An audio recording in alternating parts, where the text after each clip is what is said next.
And I got a break because I had it at 3.5, and he scored the touchdown at the Right. end. Thank God for that. Here you go. Always comes down to that. It always comes down to that. You're The a bottom line is- degenerate. the You're bottom a line is- degenerate. The bottom line is degenerate.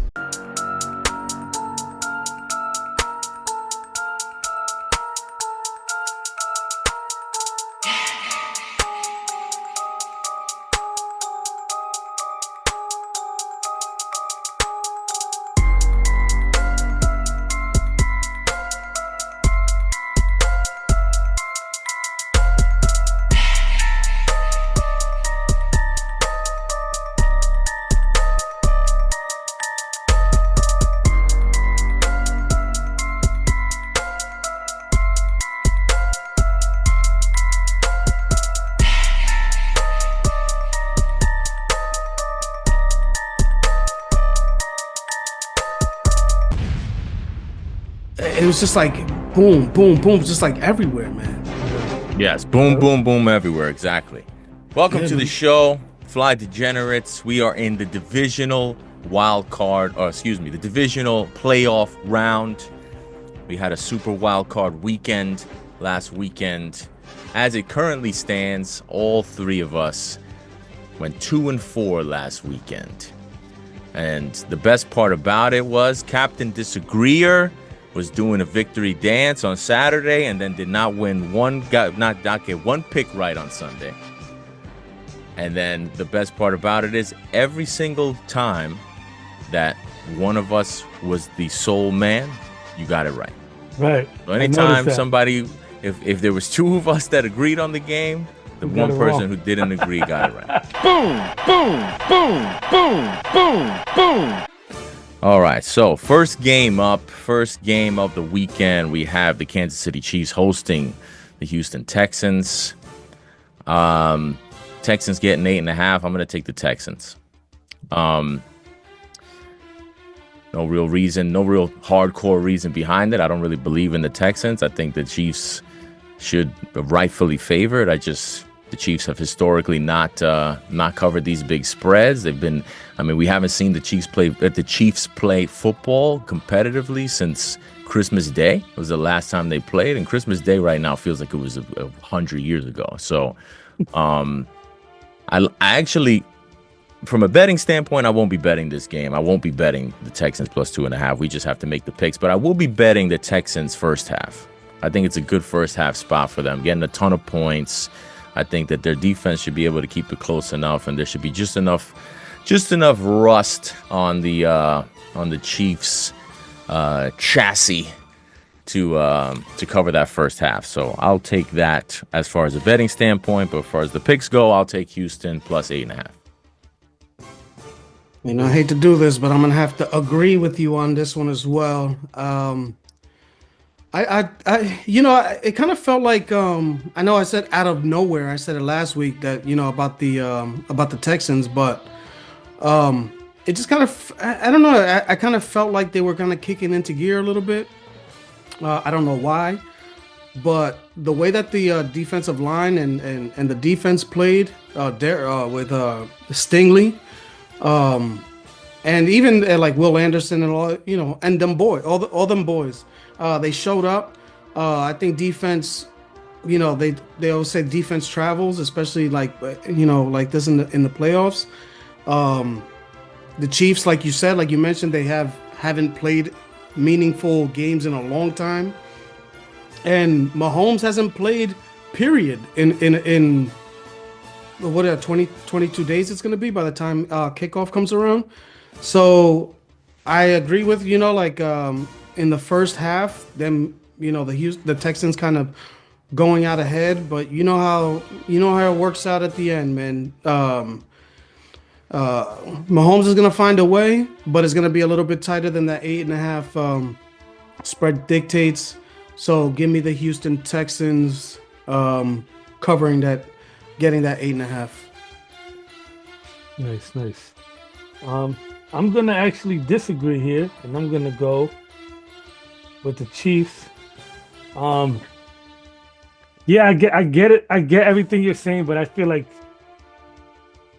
that was just a Chargers team that we saw hit its peak and now we're going to a top tier team that didn't just, squeak into the playoffs. This is a team that has been the best team in the league all year, and I think they'll win this by 10. Just a better team. I feel like that Chiefs defense is gonna make that Stroud that we saw all year show up again. And honestly, some of that Stroud was there last week. It's just the Chargers couldn't take advantage of all that time. So they couldn't put points on the board. So give me the Chiefs to win comfortably. All right, with the second game, Washington at Lions. Washington getting another 8.5.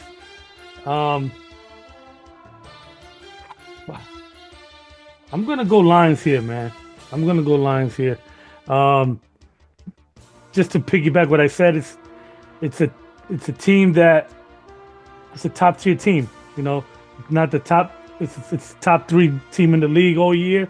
Hard nosed team, and they're hot. So they've been showing up all year. This Washington team, Tampa game was a great game, winning at the end and all that, but Washington fumbled.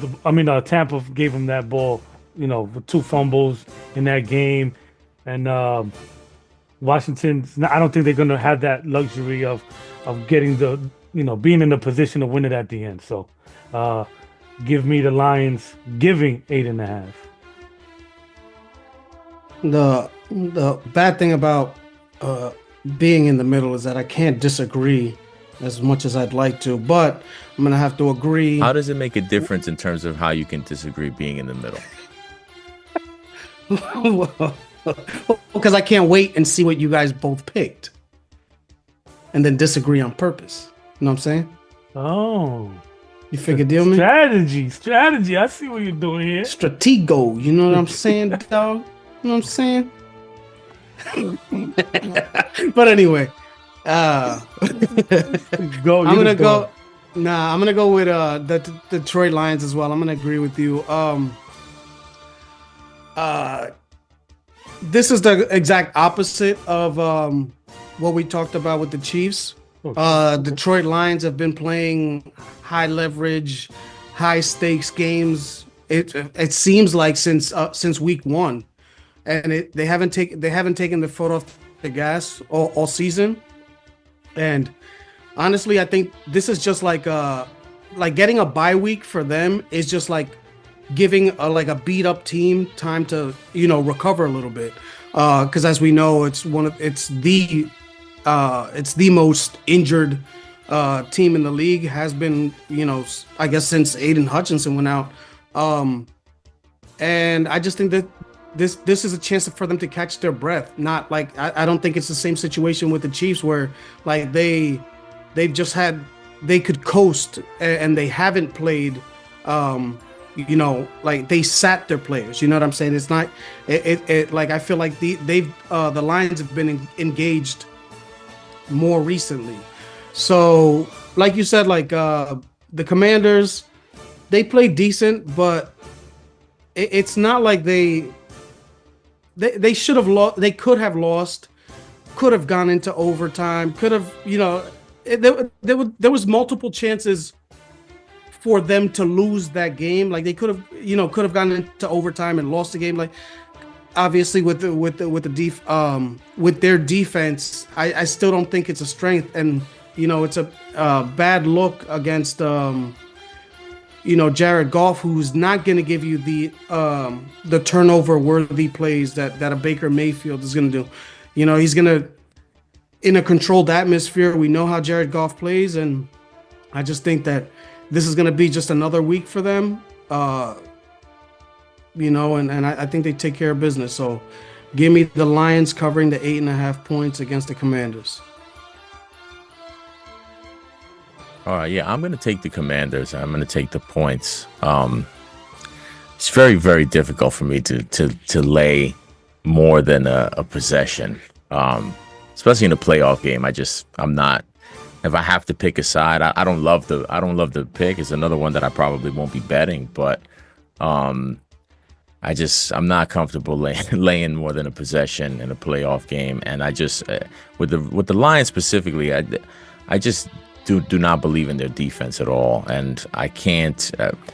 I've fool me once, shame on you. Fool me twice, shame on me. I thought that the Jaden Daniels experience was going to end in Tampa Bay last week, and I mean, if they're smart, they'll keep running Jaden Daniels in that 2-minute drill style of offense, because every time he's in the 2-minute drill, whether it's the end of the quarter or the end of the half, or excuse me, whether it's the end of the half or the end of the game, he can't, like, if he needs to get a first down, he's going to find a way to get it. If he needs to get yards, he's going to find a way to get it. If he needs to get a field goal range, he needs to get a touchdown. It seems to me that he just finds a way in those last opportunities, and I just feel like if he has an opportunity to get a backdoor cover late in the game, if they're down 2 scores and it's 2 minutes left and Jaden Daniels has one last drive to bring them within a touchdown, I think he's going to get it. So maybe it'll be a backdoor. I don't feel super confident in it because obviously the Lions have been so good and they've had a chance to get healthy having off, but I just feel like Jaden Daniels is just on a different type of level right now, and no one has really figured out how to stop him. And I just don't. If somebody's gonna figure out a way to stop him from getting his, I don't believe it'll be the Lions, because I just don't believe in that defense. So I'll take the commies and I'll take the points. Nice. And then for the Eagles, is it Bills? No. Yeah, no, Bills are the late Rams game. So it's Eagles, Rams. I'm going to take the Eagles, and I'm going to lay the 6. I think the Rams are dead. I liked them last week, and they got it done. They got the job done.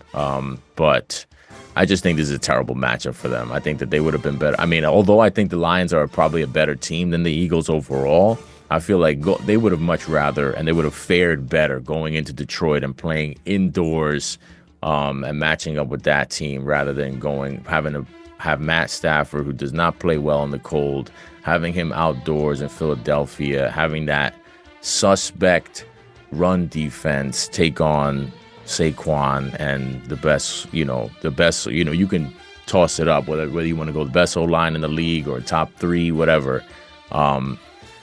We saw how that has turned out for the Rams all season long. They've missed Aaron Donald when it comes to facing a team that can run the ball, and I just feel like the Eagles, they've covered easily last week in a game where they didn't even really play that well, and I think that they'll be better on offense this week. And I just don't think that Stafford and company are going to be able to keep up. But Stafford and company really weren't even that good on offense last week indoors. I just don't think. We saw how Stafford looked outdoors against a dead Jets team in MetLife Stadium outside in the cold. They were lucky to win and cover that game. The offense was terrible in that game too. So I just don't. I think this is the end of the road for the Rams. They're on a short week. They played Monday night, which I've mentioned before. I don't love how there's this competitive imbalance where you got teams on short rest, but it is what it is. I just feel like it's just a dead spot for them. They had a good year, nice playoff win, but I think this is where it ends for the Rams. I don't think that they can really keep it too close, and it's only 6 points. Win by a touchdown. I think that the Eagles should cover that easily. So I'll take them and I'll give the 6. Nice. Yep, and I'm gonna have to agree with you on that one, Bobby. This one, like you just mentioned, a short week. They had an away home game, going back and forth, and I don't know. This kind of feels a lot similar to the Giants with Daniel Jones. I mean, not to put him in the same category, but just like going into a indoor stadium, kind of everything was kind of set up or favorable, favorable conditions, and overall where everybody kind of felt that team had a chance against the Vikings, and then the next week, the Giants went over to the Eagles and got smacked. So I think this is kind of a similar situation where it's everything kind of lined up. Obviously they did have to deal with stuff off the field, so I don't want to make it seem like everything was perfect for the Rams, but just the way that the Vikings came out, like you said, it felt like the Vikings, like how bad they were. They didn't feel like they were that out of the game, just because it didn't really feel like the Rams played that well. And like you said, against this offensive line, having tape, having the tape that they could work on for this game, I just think they'll be able to neutralize that pass rush. And I don't know, man. I think Jalen Hurts running, Saquon the way he's running the ball as well, and they haven't gotten AJ Brown involved yet. Maybe they unleash him this week. I just feel like you said, like they outdoors. They were when they were over here against the Jets, and they looked shaky as well on offense. And it's got to be colder now, and kind of, I don't know. It just feels like one of those teams that's not going to play well in this Philly atmosphere. It just doesn't. It just doesn't feel like a game that they're going to win. So give me the Eagles covering the 6 points. Nice. I'm gonna disagree with that one for the simple fact that Philly. It's almost exactly what y'all said. That Philly didn't look great last week, and the Rams might not be as talented in the secondary, but they're fast. They're fast defense, and they really showed out last week. I know it's a better O-line, but I don't trust Hurts, man. I know we're in like a time where Hurts is like a top fucking 10 quarterback or whatever when he has everything going well, but he didn't look great last week. I feel like they should have won that game by 30 points last week, and they didn't. A lot of it had to do with not connecting with the receivers. Brown's on his book, and how long is that book gonna be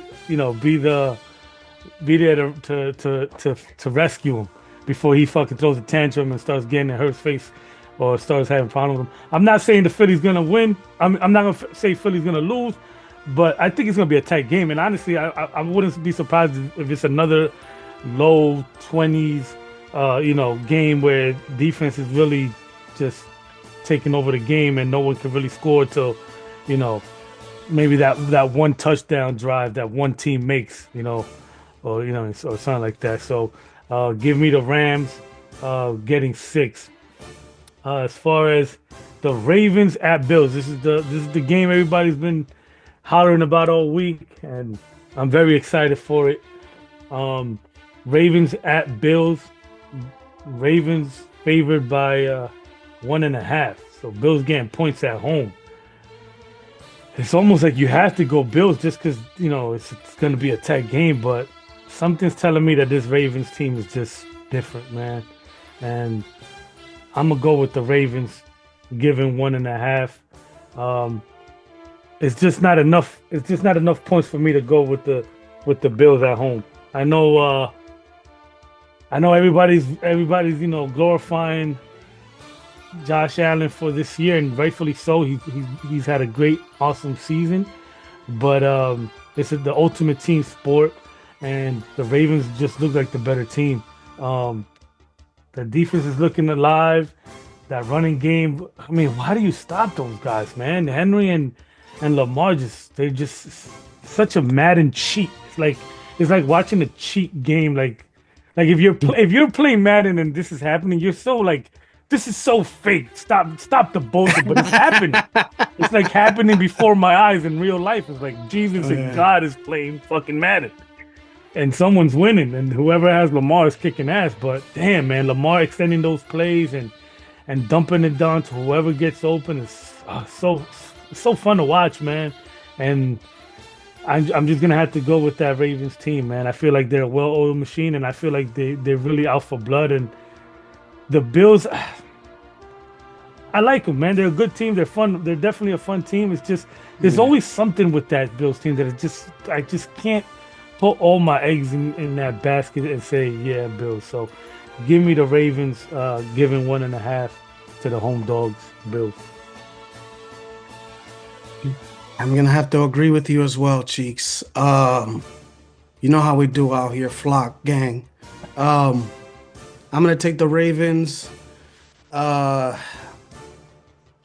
I don't think it's so much with the quarterbacks. I feel like they're gonna do their thing, but just if you're gonna tell me with 1.5 points on the line, and you're gonna give me either the Ravens defense or the Bills defense, I have a whole lot more confidence in the Ravens being able to do something against Josh Allen in that offense than I do the other way around. I feel like the Ravens have a lot of pass rush, defensive line, and like weapons in terms of like what they could throw at him, be that Owe, the way that Kyle Van Noy is playing this year. They, Pierce in the middle, kind of like clogging up the lane. Be that, they just have, they, even though in the beginning of the season the defense wasn't playing that well, they do have a lot of players on defense that can play their role into messing up whatever game plan the Buffalo Bills have to throw at them. And I feel like the way Lamar is playing, man, I said it last week in terms of like with the Zay Flowers situation. I feel like he locks on to Zay Flowers a lot more when he's on the field. And I just like the way he plays. Obviously, you're not a better team when you don't have one of the better wide receivers in the league. But just the way that he plays, it doesn't feel like he has to get anybody specific the ball. We saw how, Mark Andrews was pretty much shut out in the beginning of the year on offense. He wasn't the focal point anymore. And then at the end of the season, he kind of kicked back in. So I don't think he's like when Zay Flowers is off the field, I don't think he worries about who he's got to throw the ball to as much. So I think that's dangerous only because that's another wrinkle that the Bills defense can't count on him going to. So him running the ball, on that, the read option, all the option plays, the running plays, the end arounds and all of that, man. I just feel like it's just a dangerous matchup for this Bills defense that had been playing better. But in reality, man, you can't really say that they have a great defense. They do have a couple names, but Matt Milano playing, but it's like when you have Derrick Henry and Lamar Jackson to counter those players, man, I just don't see I don't see them finding a way to stop them. Even like with a player like Von Miller that shows up at playoff time. Does Von Miller really move the needle when you have somebody like Lamar Jackson playing quarterback? You're not talking about somebody who's going to sit in the pocket. So, I just feel like that's kind of obsolete in terms of like the way the ruckus that he could cause, that he'd be able to cause as opposed to another team. I just think that they win this game, man, and I hope it's a great game. Yeah, I'm hyped up, like you said as well, man. It just feels like the biggest stakes of all time. But just give me the Ravens, man. I just feel like they win this game, man. Like this is like a game. This almost feels like especially with the weather, man. It just feels like an AFC North battle, and I think that's not something that the Ravens obviously are, gonna shy away from. So give me the Ravens. Well, we'll make it a sweep. I'm gonna take the Ravens too. I wish I could find a way to be on Buffalo, but 1.5 is just not. It's not gonna be enough. This is it. This is the game. This game is the reason why they got Derrick Henry. I feel like whatever you think about Lamar, I don't think Lamar's going to have to do much this game. The same way he didn't have to do much last game. I just feel like the Bills, the way that the Bills can win this game is they have to score first and get out to a lead. The only way that they can win this game, in my opinion, is they have to have Baltimore chasing. They gotta have Baltimore chasing, and they gotta and Josh Allen just has to be Superman, and maybe he will be, and maybe they get it done. But I feel like I can see a lot of different ways that the Ravens can be dangerous, and the Bills, I just feel like just the way that their team is constructed, it's all on Josh Allen. The defense itself is built to hold leads, not to, they're not particularly built to stop the run. They have a small, fast defense, which is great if you're playing from ahead and you don't got to worry about the other team sending Derrick Henry down your fucking throat. But unfortunately, that's what they have coming to town this weekend. So, yeah, I wanted to be on the Bills, but I got to take the Ravens. I don't see. I think Josh Allen could be amazing, and maybe that's what he does. But that's the only way. That's the only recipe I have for the Bills to be competitive. So I'm taking the Ravens. Wow, is that a first one of the playoffs, right? The first one, yep. First one. All right. So there you have it. We will have our picks in, ready to go for the divisional weekend. Good luck to everybody out there. Next weekend will be the big Magilla for the conference championships. We'll see who's there, but we'll be there. Locked up.